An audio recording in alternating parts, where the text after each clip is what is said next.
ಶಿಕ್ಷಣದ ಜೊತೆಗೆ ಕ್ರೀಡೆ, ಸಾಹಿತ್ಯ ಮತ್ತು ಜೀವನ ಕೌಶಲ್ಯಗಳು ಮಕ್ಕಳ ಭವಿಷ್ಯ ರೂಪಿಸುತ್ತವೆ. ಬಿಇಒ ಜಯಪ್ಪ. ಗ್ರಾಮೀಣ ಪ್ರದೇಶದ ಮಕ್ಕಳಲ್ಲಿ ಅಪಾರ ಶಕ್ತಿ, ಯುಕ್ತಿ ಹಾಗೂ ಸಹಜ ಪ್ರತಿಭೆ ಅಡಗಿದ್ದು ಅವರಿಗೆ ಸೂಕ್ತ ಅವಕಾಶ ಮತ್ತು ತರಬೇತಿ ದೊರೆತರೆ ರಾಜ್ಯ ಹಾಗೂ ರಾಷ್ಟ್ರಮಟ್ಟದಲ್ಲಿ ಸಾಧನೆ ಮಾಡುವುದು ಸಾಧ್ಯ ಎಂದು ಚನ್ನಗಿರಿ ಕ್ಷೇತ್ರ ಶಿಕ್ಷಣಾಧಿಕಾರಿ ಜಯಪ್ಪ ಹೇಳಿದರು. ದಾವಣಗೆರೆ ಜಿಲ್ಲೆಯ ಚನ್ನಗಿರಿ ತಾಲೂಕಿನ ಸಂತೆಬೆನ್ನೂರು ಪಟ್ಟಣದ ಚೈತನ್ಯ ಗುರುಕುಲ ಆಂಗ್ಲ ಮಾಧ್ಯಮ ಶಾಲೆಯಲ್ಲಿ ಬುಧವಾರ ಆಯೋಜಿಸಿದ್ದ ದಶಯಾನ ಕಾರ್ಯಕ್ರಮದ ಅಂಗವಾಗಿ ನೂತನ ಲೆದರ್ ಬಾಲ್ ಕ್ರಿಕೆಟ್ ಮೈದಾನ, ಬಿಲ್ಲುವಿದ್ಯೆ ಕ್ರೀಡಾಂಗಣ ಹಾಗೂ ಮಾಂಟೆಸರಿ ಲ್ಯಾಬ್ ಅನ್ನು ಉದ್ಘಾಟಿಸಿ ಅವರು ಮಾತನಾಡಿದರು. ಮಕ್ಕಳ ಸಮಗ್ರ ಬೆಳವಣಿಗೆಗೆ ಪಠ್ಯ ಶಿಕ್ಷಣ ಮಾತ್ರ ಸಾಕಾಗುವುದಿಲ್ಲ. ಕ್ರೀಡೆ, ಸಾಹಿತ್ಯ, ಸಾಂಸ್ಕೃತಿಕ ಚಟುವಟಿಕೆಗಳು ಹಾಗೂ ಪ್ರಚಲಿತ ಜ್ಞಾನವು ಸಮಾನವಾಗಿ ಅಗತ್ಯವಾಗಿದೆ. ಸಾಧನೆ ಸಂಪತ್ತಾಗಬೇಕು ಹೊರತು ಸಂಪತ್ತು ಸಾಧನೆಯಾಗಬಾರದು ಎಂಬ ಜೀವನ ಮೌಲ್ಯವನ್ನ ಮಕ್ಕಳು ಅಳವಡಿಸಿಕೊಳ್ಳಬೇಕು ಎಂದು ಅವರು ತಿಳಿಸಿದರು. ಗ್ರಾಮೀಣ ಮಕ್ಕಳಲ್ಲಿ ಇರುವ ಸಹಜ ಸಾಮರ್ಥ್ಯವನ್ನ ಗುರುತಿಸಿ ಬೆಳೆಸುವ ಜವಾಬ್ದಾರಿ ಶಿಕ್ಷಕರು ಮತ್ತು ಪೋಷಕರ ಮೇಲಿದೆ. ಏಕಮುಖ ಪ್ರತಿಭೆಗಿಂತ ಬಹುಮುಖ ಪ್ರತಿಭೆಯನ್ನ ಬೆಳೆಸಿದಾಗ ವ್ಯಕ್ತಿತ್ವ ವಿಕಸನ, ನಾಯಕತ್ವದ ಗುಣಗಳು ಹಾಗೂ ಆತ್ಮವಿಶ್ವಾಸ ವೃದ್ಧಿಯಾಗುತ್ತದೆ ಎಂದು ಅವರು ಹೇಳಿದರು.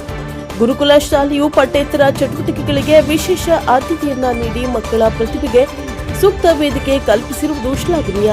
ವಿಶೇಷವಾಗಿ ಜನಪದ ಕ್ರೀಡೆಯಾದ ಬಿಲ್ಲುವಿದ್ಯೆ ಸೇರಿದಂತೆ ವಿವಿಧ ಕ್ರೀಡೆಗಳಿಗೆ ಆಧುನಿಕ ಸೌಲಭ್ಯಗಳನ್ನು ಕಲ್ಪಿಸಿರುವುದು ಗ್ರಾಮೀಣ ಕ್ರೀಡಾಪಟುಗಳಿಗೆ ಹೊಸ ಅವಕಾಶಗಳನ್ನು ತೆರೆದಿದೆ.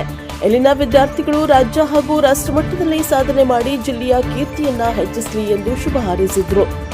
ಗುರುಕುಲ ವಿದ್ಯಾಸಂಸ್ಥೆಯ ಅಧ್ಯಕ್ಷ ನಾಗರಾಜ ಮಾತನಾಡಿ, ಗ್ರಾಮೀಣ ವಿದ್ಯಾರ್ಥಿಗಳಿಗೆ ಗುಣಮಟ್ಟದ ಶಿಕ್ಷಣದ ಜೊತೆಗೆ ಕ್ರೀಡಾ ತರಬೇತಿಯನ್ನ ನೀಡುವ ಉದ್ದೇಶದಿಂದ ಶಾಲೆಯಲ್ಲಿ ಕ್ರಿಕೆಟ್, ಬಿಲ್ಲುವಿದ್ಯೆ, ಮಲ್ಲಕಂಬ ಹಾಗೂ ಯೋಗ ಸೇರಿದಂತೆ ವಿವಿಧ ಕ್ರೀಡೆಗಳಿಗೆ ವಿಶೇಷ ತರಬೇತಿ ವ್ಯವಸ್ಥೆ ಮಾಡಲಾಗಿದೆ ಎಂದರು. ಪ್ರಾಥಮಿಕ ಹಂತದಲ್ಲಿಯೇ ಮಕ್ಕಳ ಪ್ರತಿಭೆಯನ್ನ ಗುರುತಿಸಿ ಬೆಳೆಸಲು ಪ್ರತ್ಯೇಕ ಕ್ರೀಡಾಂಗಣಗಳನ್ನು ನಿರ್ಮಿಸಲಾಗಿದ್ದು ರಾಜ್ಯ ಹಾಗೂ ರಾಷ್ಟ್ರಮಟ್ಟದ ತರಬೇತುದಾರರನ್ನ ನಿಯೋಜನೆ ಮಾಡಲಾಗಿದೆ. ಕ್ರೀಡೆಯ ಮೂಲಕ ಶಿಸ್ತು, ನಾಯಕತ್ವ, ದೈಹಿಕ ಸಾಮರ್ಥ್ಯ ಹಾಗೂ ಆತ್ಮವಿಶ್ವಾಸ ಬೆಳೆಸುವುದು ಸಂಸ್ಥೆಯ ಪ್ರಮುಖ ಗುರಿಯಾಗಿದೆ ಎಂದು ತಿಳಿಸಿದರು. ಕಾರ್ಯಕ್ರಮದಲ್ಲಿ ಪಿಎಸ್ಐ ಜಗದೀಶ್, ಸಹನಾ ಕಾರ್ಯದರ್ಶಿ ಶಿವಸ್ವಾಮಿ, ಮುಖ್ಯ ಶಿಕ್ಷಕಿ ಅಂಬಿಕಾ, ಕ್ರಿಕೆಟ್ ಕೋಚ್ ತಿಮ್ಮೇಶ, ಬಾಲಕೃಷ್ಣ, ಬಿಲ್ಲುವಿದ್ಯೆ ಕೋಚ್ ಅರುಣ್, ವರ್ಷಿತಾ ಜಗದೀಶ್, ಪತ್ರಕರ್ತರಾದ ಕಿರಣ್, ವೀರೇಶ್, ಪ್ರಸಾದ್ ಹಾಗೂ ಶಾಲೆಯ ಶಿಕ್ಷಕರು, ವಿದ್ಯಾರ್ಥಿಗಳು ಮತ್ತು ಪೋಷಕರು ಉಪಸ್ಥಿತರಿದ್ದರು. Bureau report Devaraj Kinelli Hanklu, NKS TV4 Davanagere.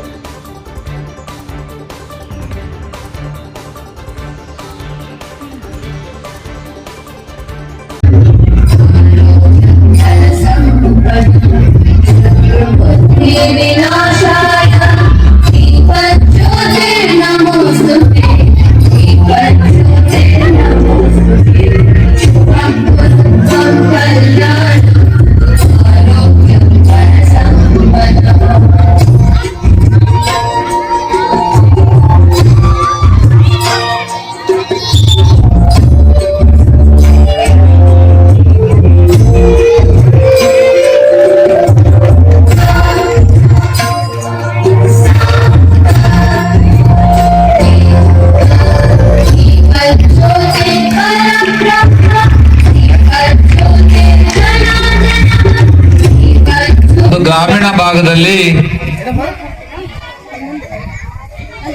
ಗ್ರಾಮೀಣ ಭಾಗದ ಮಕ್ಕಳ ಒಂದು ಶೈಕ್ಷಣಿಕ ಕಳೆದ 10 ವರ್ಷಗಳಿಂದ ಈ ಸಂಸ್ಥೆಯನ್ನ ಮಾಡ್ಕೊಂಡು ಬರ್ತಾ ಇದ್ದಾರೆ.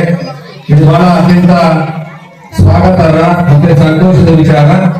ನಿಮ್ಗೆಲ್ಲ ನಿಮ್ಮ ಮಕ್ಕಳ ಬಗ್ಗೆ ದೊಡ್ಡ ದೊಡ್ಡ ಕನಸುಗಳನ್ನ, ಮಹತ್ವಾಕಾಂಕ್ಷೆಗಳನ್ನ ಇಟ್ಕೊಂಡು ಮಕ್ಕಳಿಗೆ ನಾವು ಶಿಕ್ಷಣವನ್ನ ಕೊಡ್ತೀವಿ. ಶಿಕ್ಷಣವನ್ನ ಕೊಡಿಸ್ಬೇಕಾದ್ರೆ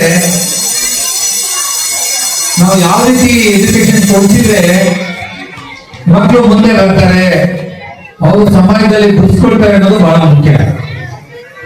ಆ ಒಂದು ದಿಸೆಯಲ್ಲಿ ಈ ಒಂದು ಶಾಲೆ ಎಲ್ಲೋ ಒಂದು ಕಡೆ ಒಂದು ವಿಶೇಷವಾಗಿ ಗುರುತಿಸ್ಕೊಳ್ಳುವಂತಹ ಎಲ್ಲ ಕಾರ್ಯಕ್ರಮಗಳನ್ನ, ಪ್ರಯತ್ನಗಳನ್ನ, ಸಾಧನೆಗಳನ್ನ ಮಾಡಿದ್ವಿ. ಯಾಕಂದ್ರೆ ನಮ್ಮ ಸಾಧನೆ ಸಂಪತ್ತಾಗಬೇಕು ಹೊರತು ಸಂಪತ್ತು ಸಾಧನೆ ಆಗಬಾರದು ಅಂತ ಹೇಳ್ತಾರೆ. ಕೆಲವರು ಇನ್ಸ್ಟಿಟ್ಯೂಷನ್ಗಳನ್ನ ಸಂಪತ್ತಿನ ಸಾಧನೆ ಮಾಡ್ಕೊಳ್ತಾ ಇದ್ದಾರೆ. ಇದು ಬಹಳ ಅಪಾಯಕಾರಿ. ಆದ್ರೆ ಇದಕ್ಕೆ ಹೊರತಾಗಿ ನಾಗರಾಜ್ ಅವರು ಶಿಕ್ಷಣವನ್ನ ಕೊಡುವ ಮುಖಾಂತರ ಒಂದು ಒಳ್ಳೆ ಸಾಧನೆಯನ್ನೇ ಅವ್ರು ಮಾಡ್ತಾ ಇದ್ದಾರೆ. ಆ ಖಂಡಿತ ಮೂಲಭೂತ ಸೌಕರ್ಯಗಳಿರಬೇಕು. ಮಕ್ಕಳ ಪ್ರತಿಭೆಯ ಅನಾವರಣಕ್ಕೆ ಬೇಕಾದಂತ ವೇದಿಕೆಗಳು ಬೇಕು. ಬರೀ ಟೆಕ್ಸ್ಟ್ ಬುಕ್ ಅನ್ನ ಕೊಟ್ಬಿಟ್ಟು ಓದು ಮಾರ್ಕ್ಸ್ ತೆಗಿ, ಅವನ ಪರೀಕ್ಷೆಯಲ್ಲಿ ಒಳ್ಳೆ ಅಂಕ ಬಂತು ಅಂದ್ರೆ ಮಾತ್ರ ನಾವೆಲ್ಲ ಅಂತ ವಿದ್ಯಾರ್ಥಿಗಳನ್ನ ಪ್ರತಿಭಾನ್ವಿತರು, ಉಳಿದವರು ಕೆಲಸಕ್ಕೆ ಬಂದವರು ಅನ್ನೋ ರೀತಿಯಲ್ಲಿ ನಾವು ಪೋಷಕರ ತೀರ್ಮಾನ ಬಂದ್ಬಿಡುತ್ತೆ. ಇದು ಆಗ್ಬಾರ್ದು. ಯಾಕಂದ್ರೆ ಪ್ರತಿಭೆ ಅಂದ್ರೆ ಒಂದು ಮುಖದ ಪ್ರತಿಭೆ ಆಗಬಾರ್ದು, ಬಹುಮುಖದ ಪ್ರತಿಭೆ ಮಕ್ಕಳಲ್ಲಿ ಬರಬೇಕು. ಆ ಒಂದು ದಿಶೆಯಲ್ಲಿ ಇಲ್ಲಿ ಕಲೆಗೆ ಆದ್ಯತೆಯನ್ನು ಕೊಟ್ಟಿದ್ದಾರೆ, ಕ್ರೀಡೆಗೆ ಬಹಳ ಆದ್ಯತೆಯನ್ನು ಕೊಟ್ಟಿದ್ದಾರೆ. ಮತ್ತೆ ಇವತ್ತು ವಿಶೇಷವಾಗಿ ಏನು 10ನೇ ವರ್ಷವನ್ನ ಈ ಶಾಲೆ ಕ್ರಮಿಸಿದೆ, ದಶಮಾನೋತ್ಸವ ಅಂತ ಹೇಳ್ಬೋದು.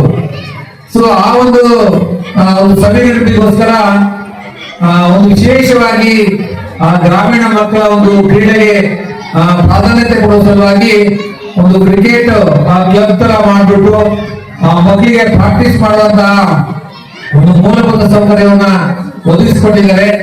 ಜೊತೆಗೆ ಸಂಬಂಧಪಟ್ಟಂತ ಒಳ್ಳೆ ಕೋಚರನ್ನ ರಾಜ್ಯ ಮಟ್ಟದಲ್ಲಿ ಗುರುತಿಸಿಕೊಂಡಿರ್ತಕ್ಕಂಥ ಒಬ್ಬ ಕೋಚರನ್ನ ಕರ್ಕೊಂಡು ಬಂದು ಅಲ್ಲಿ ಒಂದು ವ್ಯವಸ್ಥೆ ಮಾಡಿದ್ದಾರೆ. ಅದನ್ನ ಇವತ್ತು ನಾವು ವಿಲ್ವಿದ್ಯೆ, ಇದು ನಮ್ಮ ಪ್ರಾಚೀನ ಕಲೆ, ಭಾರತೀಯರ ಒಂದು ಕೊಡುಗೆ.